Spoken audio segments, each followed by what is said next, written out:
존경하는 대전 충남 시도민 여러분 안녕하십니까?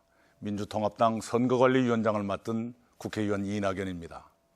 민주통합당의 새 지도부를 선출하는 전당대회가 이제 보름 남짓 앞으로 다가왔습니다.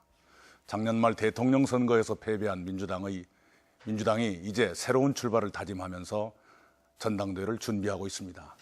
오늘은 5월 4일 전당대회를 앞두고 TJB 대전방송이 대전 충남 시도민 여러분을 위해서 준비한 토론회를 진행하겠습니다.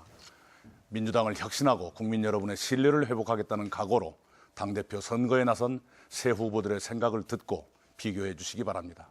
오늘 후보들의 좌석 배치와 토론 순서 등은 사전 추첨에 의해서 정해졌습니다. 그럼 좌석에서 순서에 따라서 후보들을 소개하겠습니다. 먼저 왼편부터 소개하면 이영섭 후보십니다. 안녕하십니까. 다음은 김한길 후보이십니다. 강기정 후보이십니다. 네, 안녕하십니까.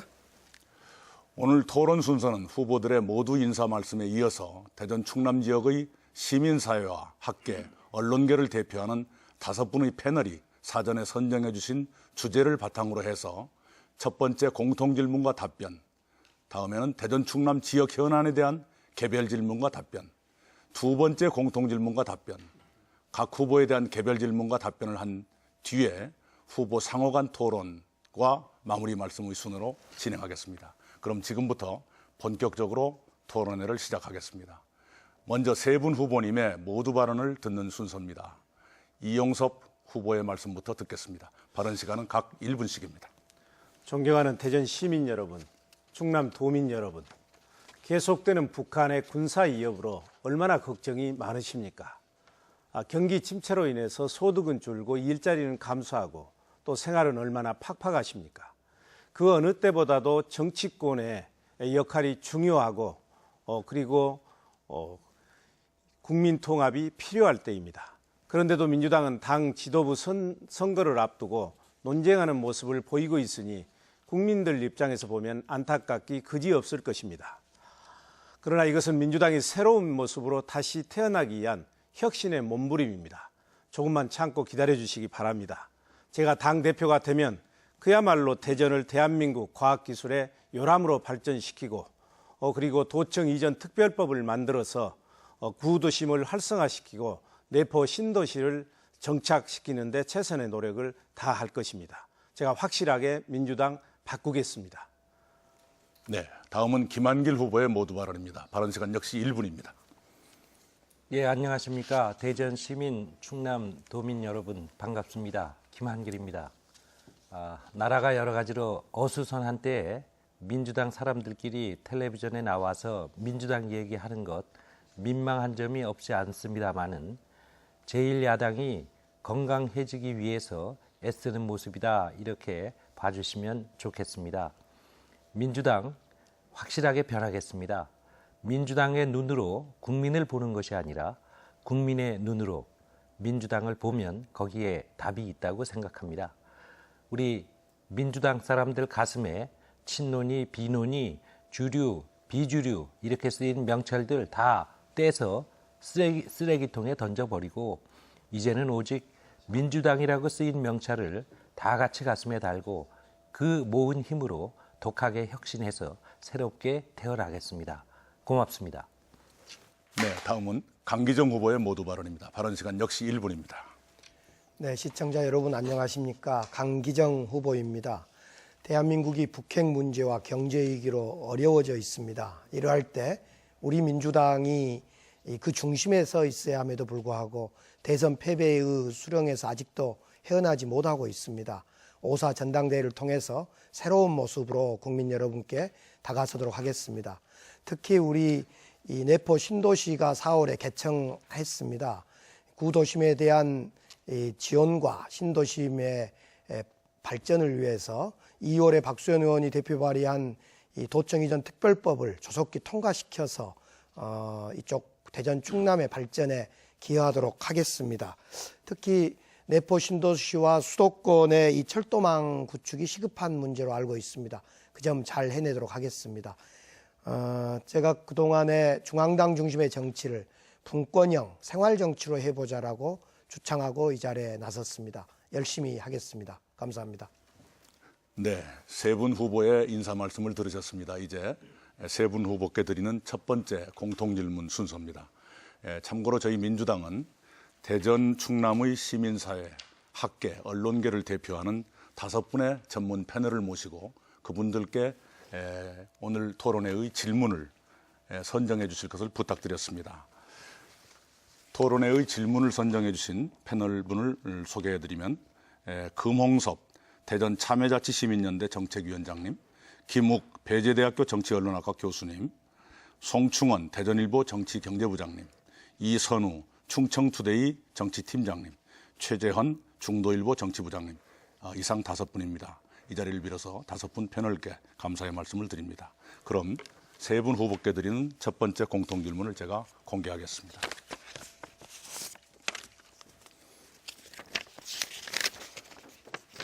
네, 첫 번째 공통질문은 남북관계에 관한 것입니다. 지금 남북 간에 안보 불안이 고조되고 있습니다. 특히 북한은 젊은 지도자가 나오셔서 연일 강경한 발언을 쏟아내고 있고 남쪽의 박근혜 정부도 새롭게 출범해서 아직은 안정된 모습을 보이지 못하고 있는 것 같습니다.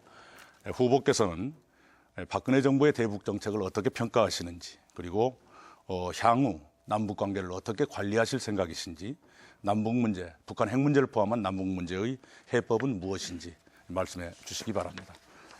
순서에 따라서 먼저 김한길 후보부터 답변해 주시고요. 발언 시간은 1분 30초씩입니다. 개성공단이 잠정 폐쇄되어 있습니다.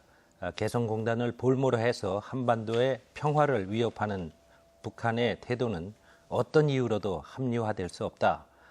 북한 당국의 이 무작정한 호전성에 대해서는 그 결과가 북을 피해자로 만들고 말 것이다 하는 경고의 말을 먼저 드립니다.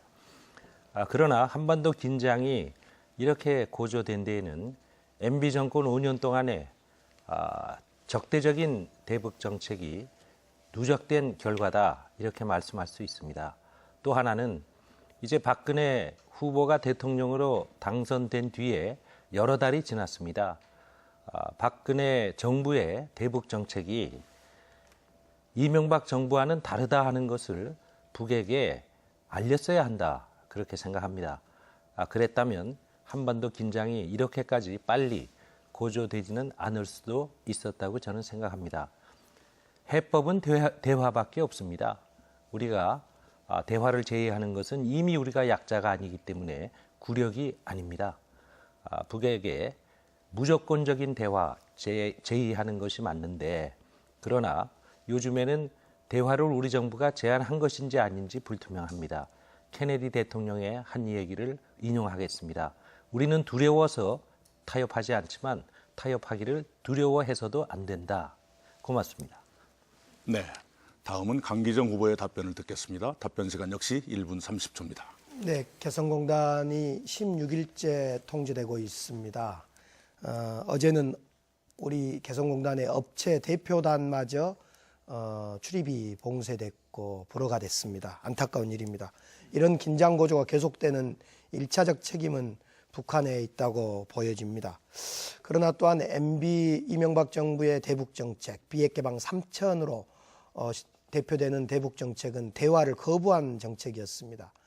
다행스럽게 박근혜 대통령의 대북 정책, 한반도 신뢰 프로세스라는 대북 정책은 대화를 전제로 하는 대북 정책이어서 매우 긍정적입니다.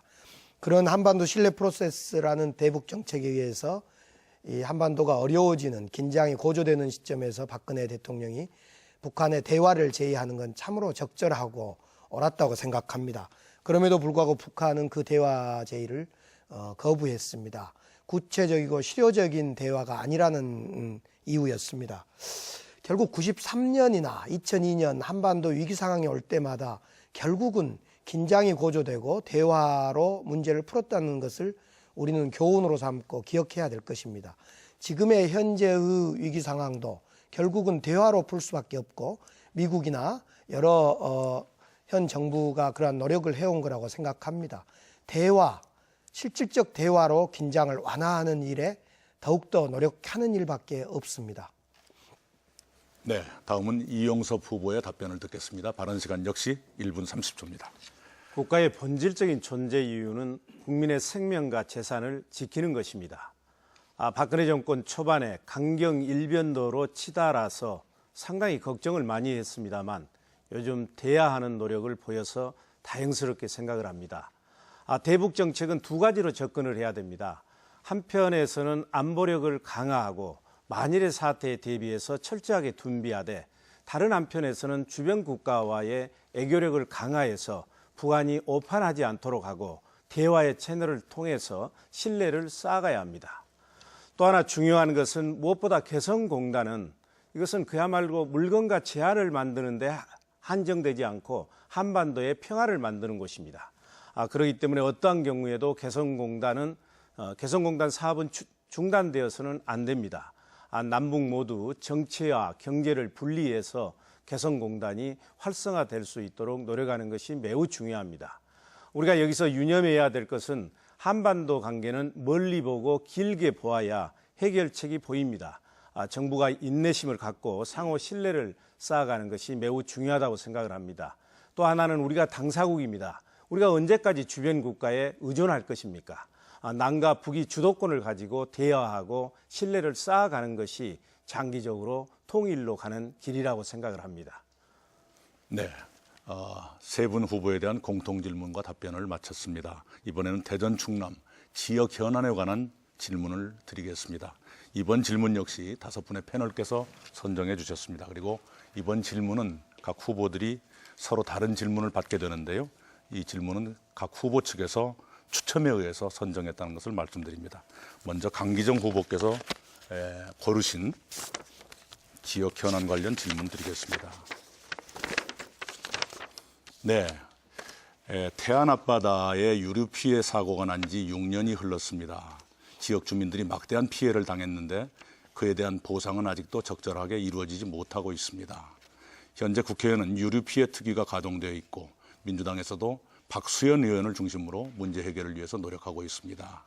이 문제에 대한 강기정 후보님의 생각을 듣고 싶습니다. 네, 우리는 6년 전 자원봉사 활동을 통해서 그 피해 현장을 찾았고 함께 극복하기 위해서 노력했던 기억을 생생하게 갖고 있습니다. 이명박 정부 5년 동안 그 피해에 대한 실질적 보상과 배상이 전혀 이루어지지 못한 점이 참으로 안타깝습니다. 19대 국회에 들어서서 특별위원회가 만들어져서 활동하고 있습니다마는 크게 진전이 없는 것 또한 안타깝습니다. 우리 민주당에서는 3가지 방안을 놓고 있습니다. 하나는 국제유류오염 보상기금을 통해서 보상받지 못하는 분들에게 정부 지원 방안을 마련하겠다. 둘째는 지방비 부담을 줄여주는 어떤 특별법 개정을 통과시키겠다. 세 번째로 사고 원인자인 삼성중공업의 사회적 책임을 높여나갈 수 있도록 여야가 잘 중재하겠다. 이런 방안을 통해서 궁극적으로 이 유류오염 피해 보상과 대책이 이루어질 수 있도록 민주당이 더욱 노력하겠다는 말씀 드리겠습니다. 네, 감사합니다. 다음은 이용섭 후보께 드리는 개별 질문입니다. 예, 세종시 정상 추진 및 과학벨트 조성에 관한 질문입니다. 현재 이 지역에서는 과학벨트 부지 매입비 국가 부담과 세종시 정주 여건 및 자족 기능 개선 등이 중요한 현안으로 떠오르고 있습니다. 특히 과학벨트 부지 매입비가 관련해서 최근 박근혜 대통령과 이창목 차관이 대전시가 재정을 부담해야 한다는 투의 말씀을 하셔서 그 논란을 일으키고 있습니다. 후보께서는 이 문제에 대해서 어떠한 생각을 갖고 계신지 밝혀주시기 바랍니다. 답변 시간 1분입니다. 우선 세종시에 대해서 먼저 말씀을 드리겠습니다. 세종시는 그야말로 참여정부 국가 균형 발전의 상징입니다. 이명박 대통령께서 무려 16차례에 걸쳐서 원안대로 추진한다고 했습니다만 중간에 수정안을 내면서 2년 이상 지연되고 있습니다. 세종시가 정상적으로 성공적으로 완공될 수 있도록 우리 민주통합당은 최대한 지원을 하겠습니다.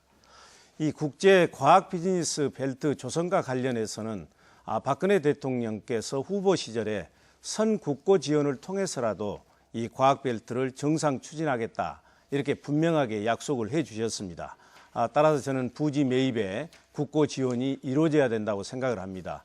그러나 안타깝게도 지난해 이 부지 사업비가 전혀 부지 매입비가 반영되지 않은 데에 대해서 유감스럽게 생각을 하고요. 특히 중요한 것은 이것은 지역 사업이라기보다는 국가 차원의 사업이기 때문에 국가 차원에서 적극적인 지원이 이루어질 수 있도록 국회에서 적극 지원하겠습니다. 네, 감사합니다. 다음은 김한길 후보께서 고르신 지역 현안 관련 질문입니다. 지역경제 활성화 대책에 관한 질문입니다. 2000년대 후반부터 대전 지역경제 성장세의 둔화가 심화되고 있다는 지적이 많습니다. 지역경제를 견인해온 서비스업의 하락, 그리고 지식기반 서비스업 성장도 역시 하락 추세를 보여서 대전 경제의 위축을 가속화시킨다, 이렇게들 보고 있습니다. 후보께서 이 지역 경제의 둔화에 대한 원인 진단과 대안을 해주시면 고맙겠습니다. 답변 시간 1분입니다. 네, 저는 어제 청양 부요 재보궐선거가 있는 곳을 방문해서 우리 민주당의 황인석 후보에 대한 지원 유세를 하고 왔습니다. 그 자리에서 저는 이렇게 말씀드렸습니다. 충남 지역의 발전이 국가 균형 발전을 이끄는 아주 중요한 일이라고 우리 당은 오래전부터 생각해왔고 그것을 실천하기 위해서 노력해왔습니다. 그런가 하면 새누리당은 그것을 번번이 발목 잡거나 반대해와서 세종시 등을 비롯해서 충남권의 발전이 지연돼 왔습니다. 두 세력 중에 하나를 이번에 택해 주셔야 하는데 충남권의 발전을 위해서 어느 당을 지원해 주시는 것이 마땅한가 잘 판단해 주십시오. 이렇게 말씀드리고 왔습니다. 현명하신 시민 여러분께서, 도민 여러분께서 잘 판단해 주시기 바랍니다. 네, 지역 현안에 관한 세 분 후보의 생각을 들어봤습니다. 이어서 세 분 후보께 공통으로 드리는 두 번째 질문입니다.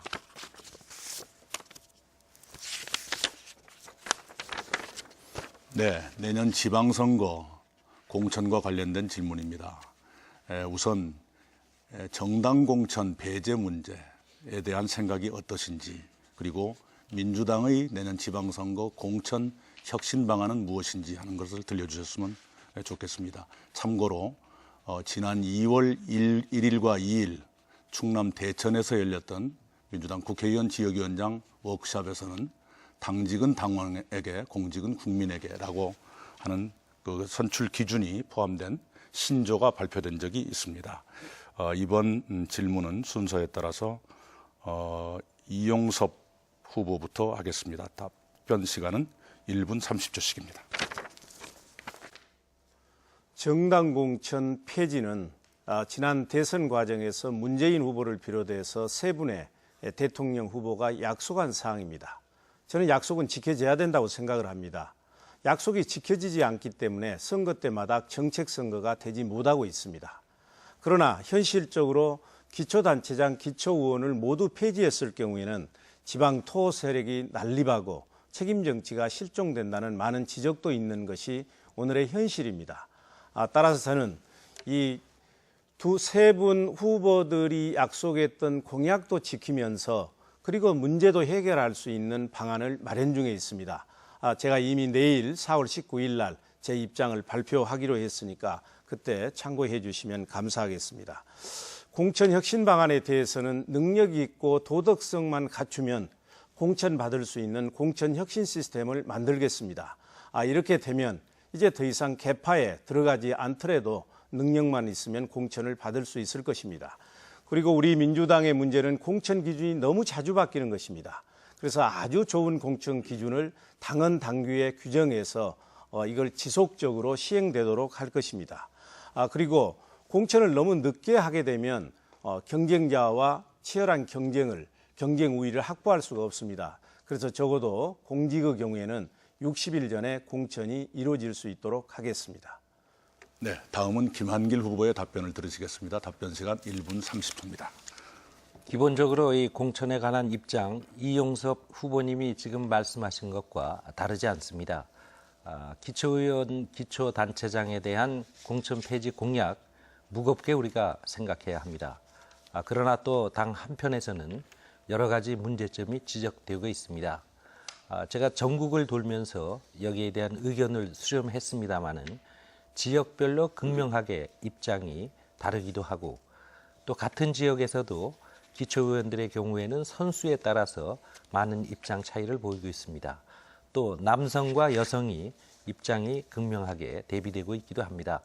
당내에서도 현재 뜨거운 토론이 여러 논의 단위에서 진행 중이라는 말씀 드리고요. 이번 전당대회 끝나는 대로 최우선적으로 이 문제를 공청회 등을 통해서 혹은 전당원 투표제를 통해서 확정짓겠다 하는 약속을 드리겠습니다. 공천 제도에 대해서는 제가 말씀드리는 당원 중심의 정당, 모든 권력이 당 지도부에게 집중되어 있는 것이 아니라 당원에게 권력을 내려놓을 때 상향식 공천을 제도화함으로써 그것이 실현될 수 있다고 생각합니다. 다만 공직 후보의 경우에는 당직은 당원에게, 공직은 국민에게라는 구호가 포함하고 있는 뜻처럼 지역 주민의 여론도 상당히 무겁게 함께 생각해야 된다, 반영해야 한다 하는 생각을 가지고 있습니다. 중요한 것은 공천을 하나의 권력으로 해서 당의 지도부가 그것을 독점적으로 행사하는 일만은 이제 지난번 선거로 끝났어야 한다, 이렇게 확실하게 생각하고 있습니다. 네, 강기정 후보의 답변을 듣겠습니다. 답변 시간 1분 30초입니다. 네, 앞서 두 후보자의 의견에 공감합니다. 지금 이 문제에 대해서는 여성, 남성, 지역별, 단체장과 국회의원, 또 국민들 생각이 많이 나뉘고 의견이 나뉘어져 있습니다. 우리 현재 민주당과 현행 법에는 공천을 하도록 되어 있습니다. 그래서 이 점을 다루기 위해서 현재 국회 정치개혁 특별위원회가 만들어져 있습니다. 이 정치개혁 특별위원회에서 충분히 논의할 거라고 생각되어지고요. 다만 저는 우리 민주당이 대선 후보의 공약인 이 공천 폐지를 약속을 지켜야 한다는 의견도 있고 또 현행 당론도 있어서 이런 문제를 전 당원의 투표를 통해서 의견을 묻고 결정하자. 그리고 그 의견을 가지고 새누리당과 협상하자. 이런 입장을 갖고 있습니다.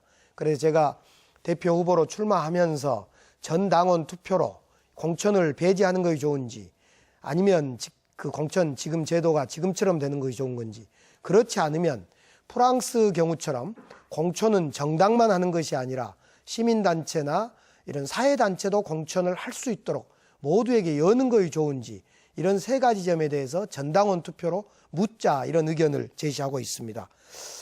공천이 국민에게 많이 돌아갔음에도 불구하고 아직 부족합니다. 국민의 눈높이에 볼 때 더욱더 공천 쇄신과 혁신을 통해서 국민들에게 신뢰받는 좋은 인물이 등장하는 그런 공천 제도를 꼭 만들어야 하겠습니다. 네, 감사합니다. 이번에는 다시 후보들께 개별 질문을 드리겠습니다. 이 앞서 있었던 개별 질문은 대전 충남의 지역 현안에 관한 것이었습니다마는 이번에는 그러한 제한을 두지 않은 개별 질문입니다. 이번 개별 질문 역시 대전 충남의 패널들께서 준비해 주신 질문 가운데서 각 후보 측이 추첨한 내용에 따라서 질문을 드리는 것입니다. 답변 시간은 각 1분씩입니다. 먼저 김한길 후보부터 질문을 드리겠습니다.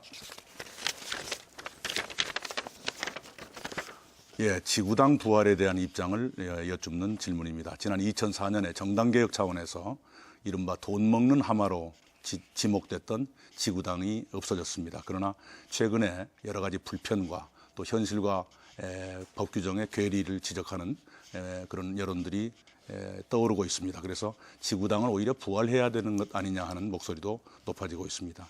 이 문제에 대한 후보의 견해는 무엇인지, 그리고 지구당을 부활한다면 그동안 지적됐던 문제점에 대한 보완책은 어떤 것을 강구하고 계시는지 듣고 싶습니다. 지구당이 부활돼야 한다, 이렇게 생각합니다. 그것을 꼭 지구당이라는 이름으로 부를 것인가는 또 다른 문제입니다. 이 지역위원회, 지역구 차원에서의 풀뿌리 민주주의 활동이 법 외 조직에서 법의 근거를 가진 조직이 활성화돼야 된다, 이렇게 생각하는 것입니다. 제가 말하는 당권이 당 지도부가 독점하고 있는 정당이 아니라 풀뿌리 민주주의 정당, 당원의 뜻이 당의 가장 중요한 뜻이 되는 정당, 이것은 대단히 중요한 것입니다. 각 지역의 가장 말단에 있는 우리 당원들의 그 지역 사회와의 유기성을 강화하는 것은 정당 정치를 정상화한다는 의미에서도 대단히 중요한 것입니다. 지역 주민의 여론을 정책화하고 그것을 실천해내는 것이 정당 정치의 몫이라고 생각합니다.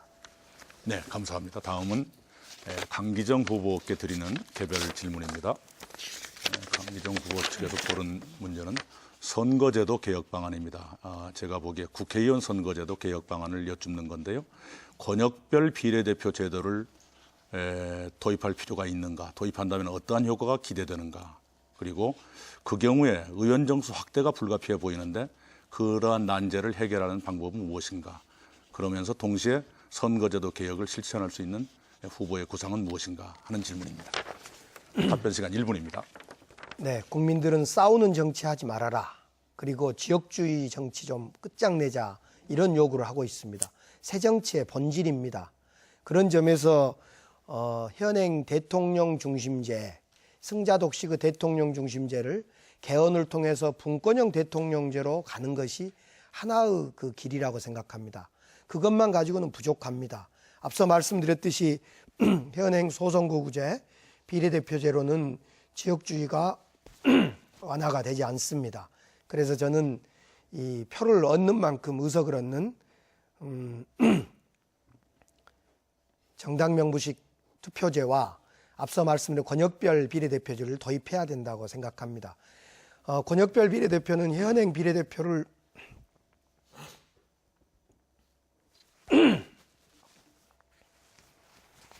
목이 안 나오는데. 다 됐습니까? 네. 자, 이용섭 후보께 드리는 개별 질문입니다.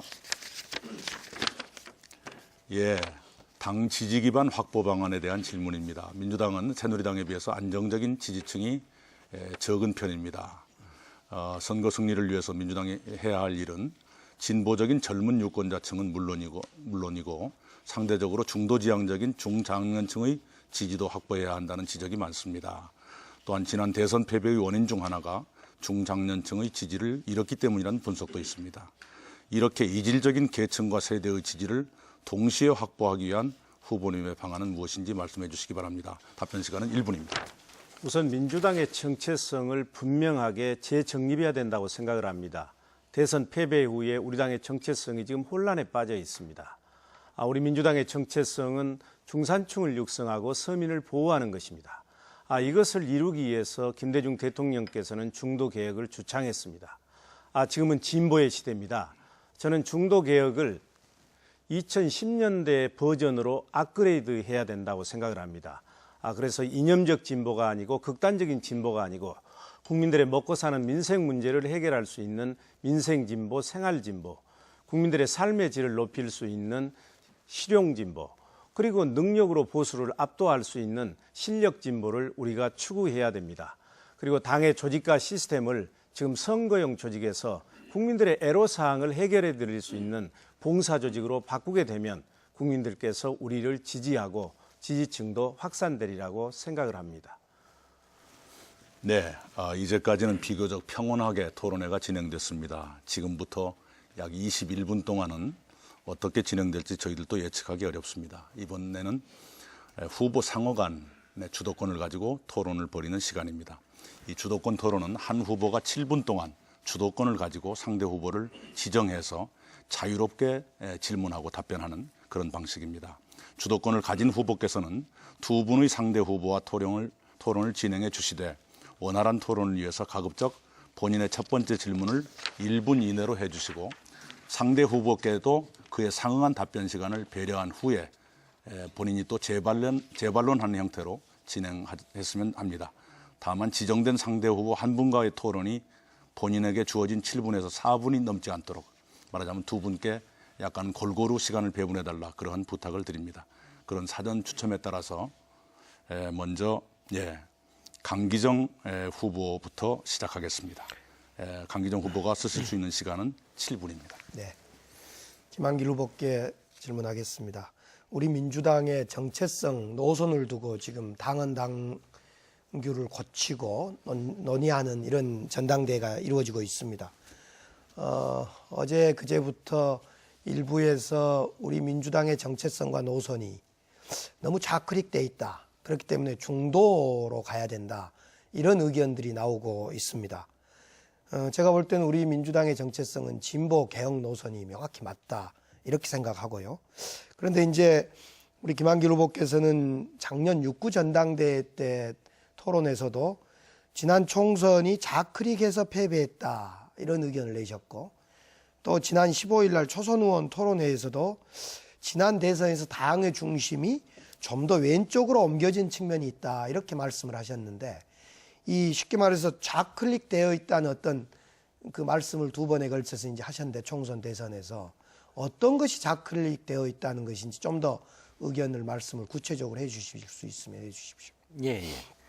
제가 며칠 전에 초선 의원들이 그 질문했을 때 그때는 무조건 우리 당이 좌로 가야 되냐 우로 가야 되냐 하는 질문이 아니라 지난 대선에서 혹은 선거에서 이런 얘기였거든요.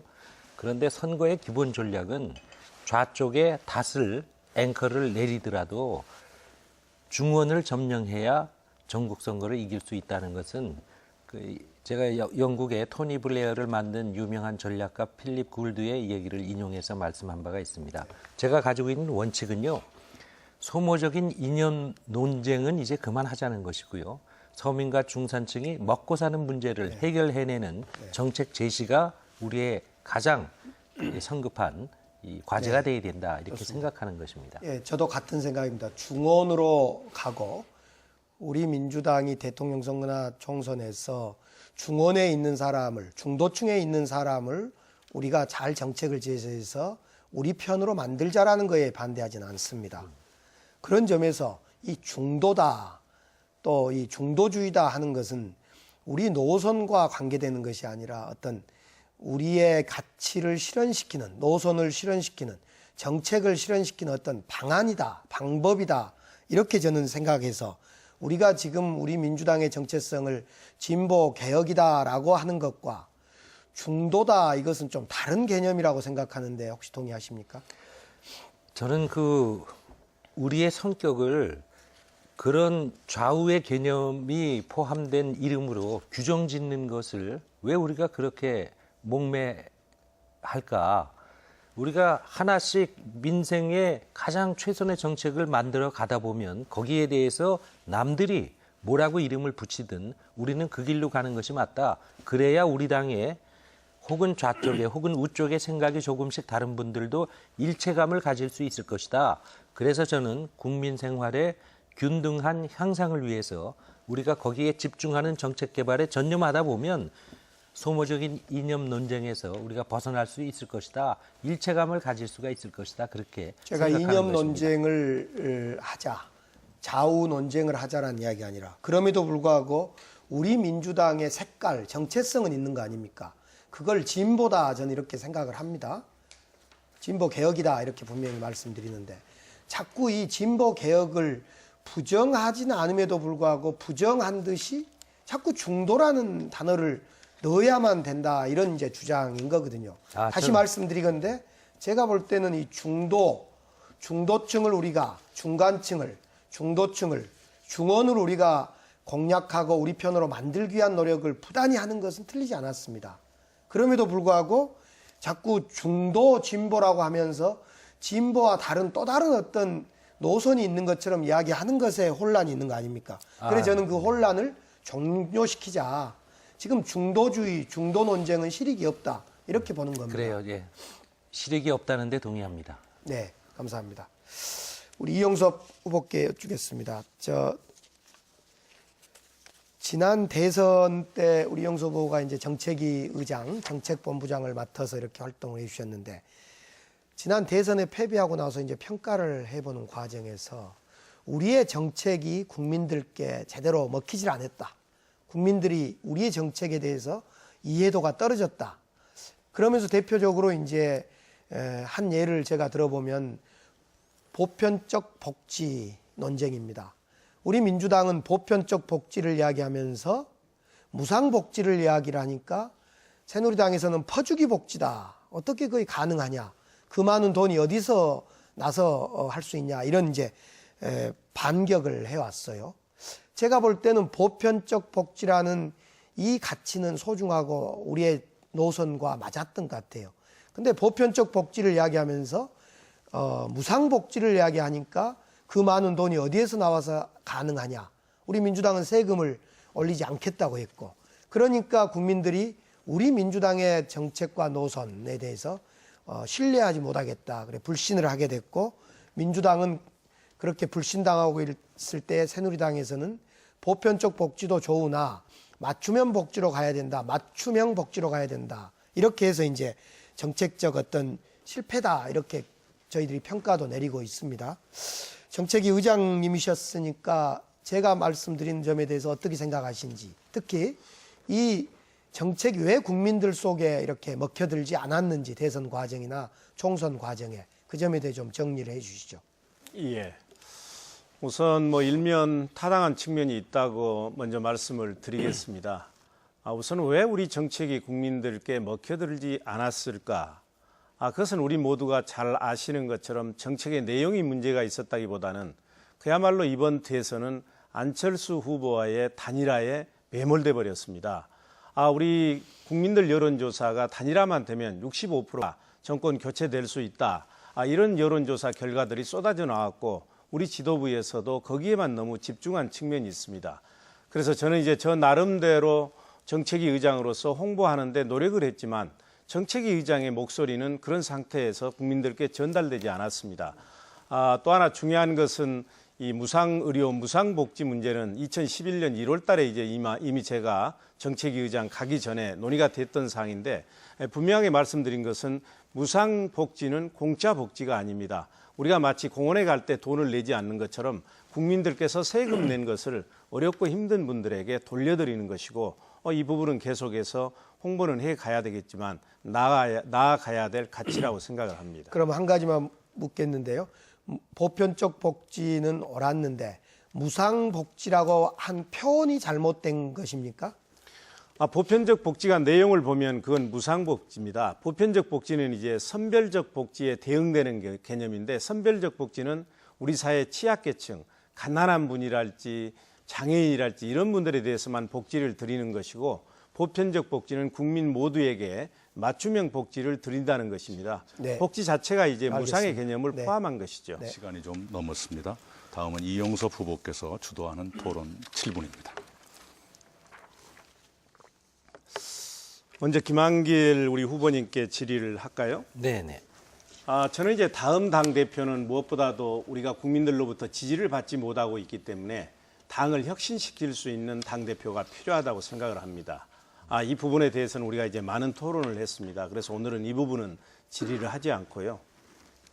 또 하나는 이제 야당은 분열해서 망한다 이런 얘기들이 참 많은데, 이 다음 당 대표는 그야말로 분열하지 않고 우리 당원들을 다 하나로 묶을 수 있는 분이 왔으면 좋겠다. 그리고 좀 어렵고 힘들더라도 원칙과 정도를 지키는 당대표가 오셨으면 좋겠다 하는 것이 국민들의 바람이고 당원들의 바람인 것 같습니다.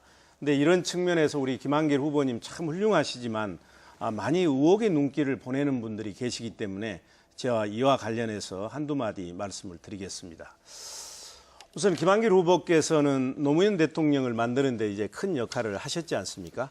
실제 또 그런 말씀을 모든 연설에서 해 주셨습니다.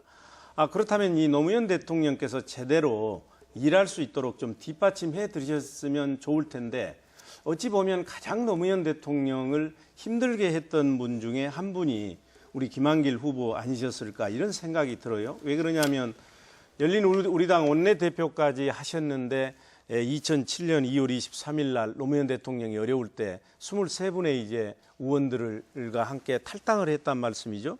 그리고 6개월 동안에 당적을 4번이나 바꾸시면서 돌고 돌아서 이제 대통합 민주신당과 이렇게 창당을 했습니다.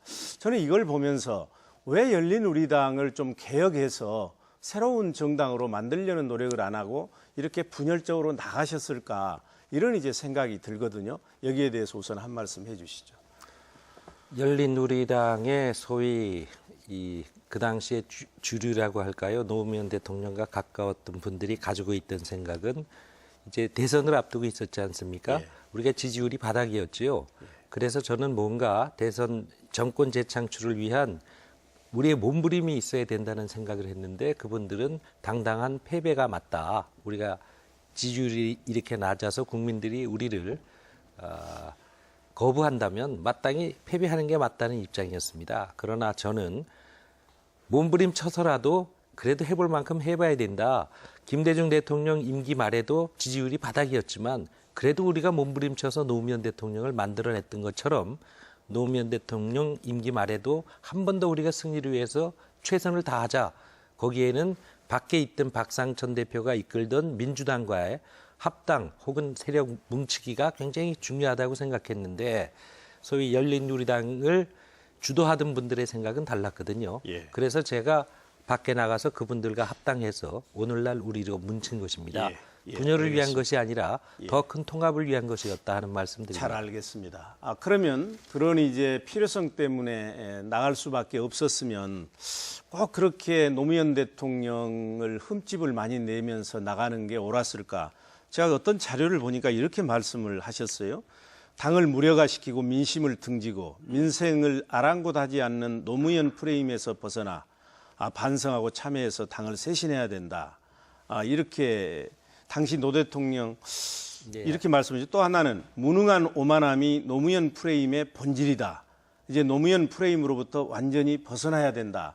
이렇게까지 꼭 한쪽을 죽이면서 본인께서 그렇게 지원했던 대통령을 성공한 대통령으로 만들기 위해서 노력은 못할 망정 이렇게까지 꼭 말씀을 하셔야 했습니까? 노무현 프레임과 노무현 대통령을 동일시해서 얘기하지 마십시오. 아까 말씀드린 대로 노무현 대통령을 둘러싸고 있던 주변 사람들의 생각이 저는 우리가 정권을 재창출하기 위해서는 노무현 정권 4년 동안에 우리가 시도했던 정치 실험 중에 실패한 것과 성공한 것을 가리고 실패한 것에 대해서는 국민께 반성하고 잘하겠습니다라고 해야 다음 대통령 선거에서의 가능성이 있다고 생각한 것인데요.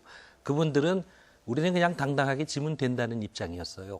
그래서 저는 그런 오만한 태도 가지고는 우리가 정권 재창출이 불가하다 하는 입장 때문에 소위 노무현 프레임이라고 해서 그분들이 갇혀있는 틀에 대해서 그것을 깨야 우리가 정권을 재창출할 수 있다고 생각하고 그런 알겠습니다. 말씀을 드렸던 것입니다.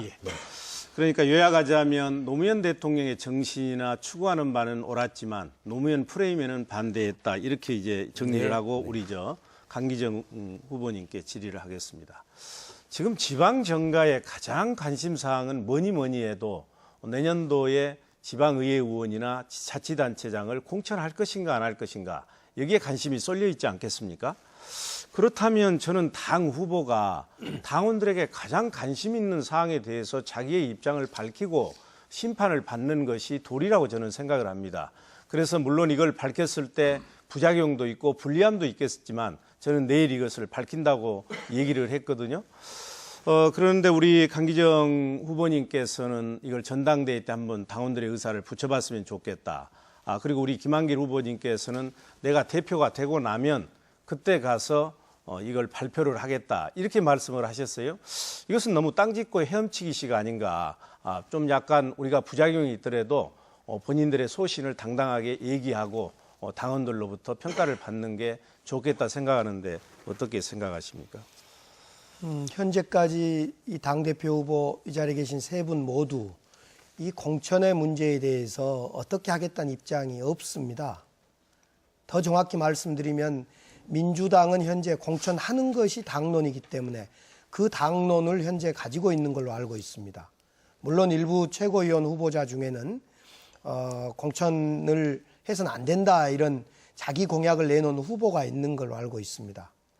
앞서도 말씀드렸듯이 이 문제는 찬반이 너무 엇갈리는 문제이고 많은 이견이 있고 부작용이 있는 문제이기 때문에 매우 신중하게 해야 된다. 국회 정개특위도 만들어져 있고 또 찬성과 반대 의견이 분명하게 엇갈리는 문제이기 때문에 공약을 지키는 것도 중요하고 그걸 지키는 쪽으로 하지만은 또 동시에 심각한 고민과 논의가 필요하다라는 측면입니다. 알겠습니다. 제가 여기서 한 가지 좀 시정을 하고 싶은데요. 이 부분에 대해서 민주당의 당론은 공천하는 것이다 이렇게 말씀하셨는데 그건 옳지 않습니다. 왜 그러냐면 우리의 대통령 후보인 문재인 후보가 정당 공천 배제를 약속했고 공약집에 그 내용이 들어가고 있기 때문에 우리 당의 지금 당론은 공천 배제하는 것입니다. 예, 끝으로 김한길 후보께서 주도하실 차례입니다. 7분입니다. 예, 우리 이용섭 후보님 주신 말씀에 몇 마디만 덧붙이지요. 우리 이 후보님은 참여정부, 노무현 정부에서 아마도 가장 노무현 대통령으로부터 인정받았던 이 관료분들 중에 한 분일 거예요. 노무현 대통령 성정이 상당히 직설적이지 않습니까? 그렇죠. 생각하시는 것을 그대로 말씀하지요. 우리 편 중에도 노무현 대통령께서 여러 가지 지적하신 것을 당한 분들이 많잖아요. 저는 아까 말씀드린 것처럼 우리가 정권 재창출을 위해서 이런 길이 필요하다는 얘기를 노무현 대통령과 청와대에서 여러 번 함께 깊이 얘기했습니다. 그리고 제가 탈당해서 가교전당 만들었다가 박상천 대표의 민주당하고 합당했다가 이제 이렇게 합해지는 과정이 있었는데요. 노무현 대통령이 돌아가실 때까지 한 번도 김한길에 대해서 나쁜 얘기를 한 것을 들어본 적이 아마 없으실 겁니다. 그렇게 이해해 주시고요. 아까 이제 강기정 후보님이 이용석 후보님께 정책에 대해서 몇 가지 여쭙지요.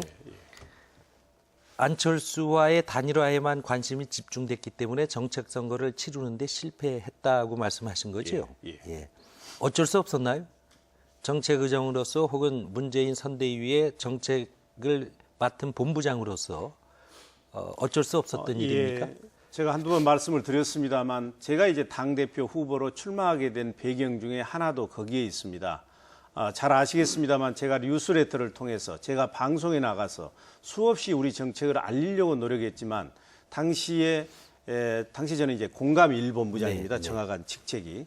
공감 1본부가 정책 담당하는 본부 아닌가요? 경제정책만 경제정책. 담당했습니다. 경제정책만 담당을 했는데 제 얘기는 기사화되지도 않고 관심을 보여주지 않았습니다. 그래서 이제 제가 당대표가 돼서 선거 때 민생을 얘기하고 안보를 얘기하게 되면 국민들께서 진정성을 가지고 민주당 수권 능력이 있다, 민주당 믿을만하다 이렇게 인식을 줄 수 있지 않을까 하는 것도 제가 이번에 나오게 된 동기라고 말씀드리겠습니다. 예, 알겠습니다.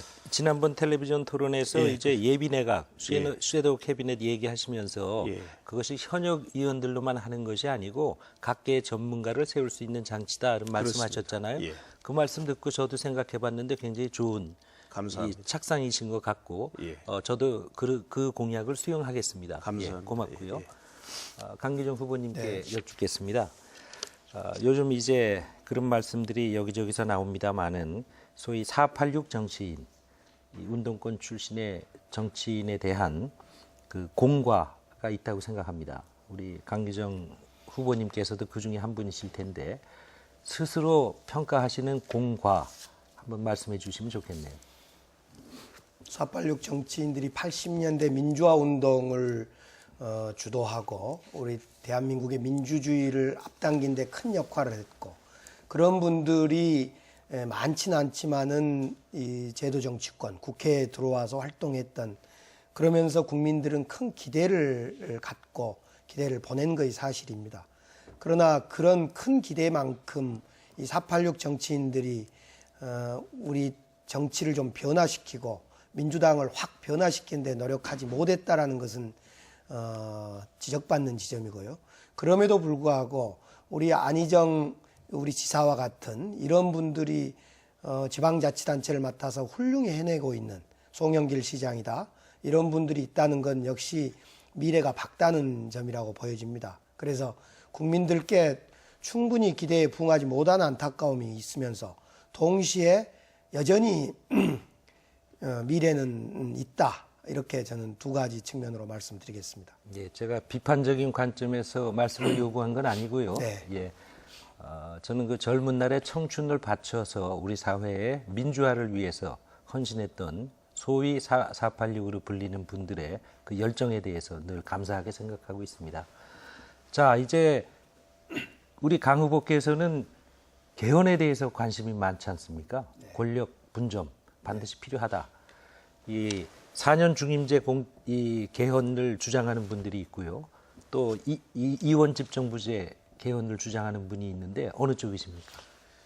저는 이제 4년 중임제일 수도 있고 또 방금 말씀드린 이원 집정부제 형태의 어떤 분권형 대통령제일 수도 있다고 생각합니다.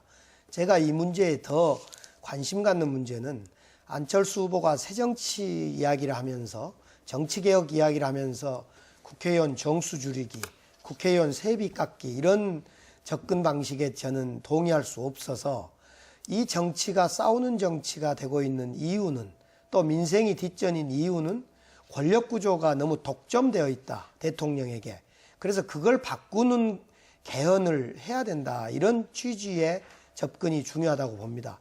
논의해 가는 과정에 개헌의 구체적인 내용은 자치분권의 내용도 들어가야 될 거며 권력 구조의 내용도 더 깊게 논의돼야 한다고 생각합니다.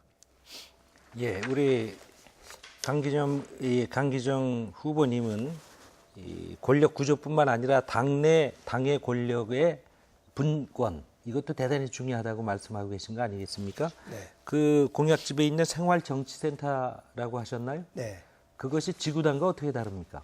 지구당의 부활입니다. 지구당이라고 지금은 지역위원회 지구당이라고 표현합니다만은 그 좀 더 풀뿌리 정치, 생활 현장 정치를 강조해야 된다는 측면에서 제가 국회에 법을 낼 때 지구당 부활법이 아니라 그 지구당을 생활정치센터라고 이름 붙여서 이름이 다른 것뿐이군요. 그렇습니다. 예, 예. 네. 지금 사실은 지금 여당의 경우에는 지역별로 관변단체들이 많지 않습니까? 네. 그것이 사실상 밑바닥 조직 역할을 해주고 있단 말이죠. 거기에 비해서 이제 우리 당의 경우에는 지역에서의 조직이 상당히 취약한 거 사실이지요. 네. 그것을 보완하기 위해서 어떤 방법이 있겠습니까? 결국 대선 평가 보고서에도 나왔습니다마는 아무리 좋은 정책도 여의도 중심에서 국민에게 전달이 안 됩니다. 일상적으로 생활 정치를 해내야 되고 그 생활 정치의 그 전초 기지가 생활정치센터라는 지구당이 될 겁니다. 그 속에서 당원들이 놀고 얘기하고 정책을 국민에게 전파하는 어떤 나무로 보면 뿌리 역할을 생활정치센터가 해내야 된다고 생각합니다. 고맙습니다. 네, 어느덧 토론을 마무리할 시간이 됐습니다. 길지 않은 토론을 정리하면서 마지막으로 각 후보들께서 1분씩 마무리 발언 하실 수 있도록 하겠습니다. 먼저 이용섭 후보입니다.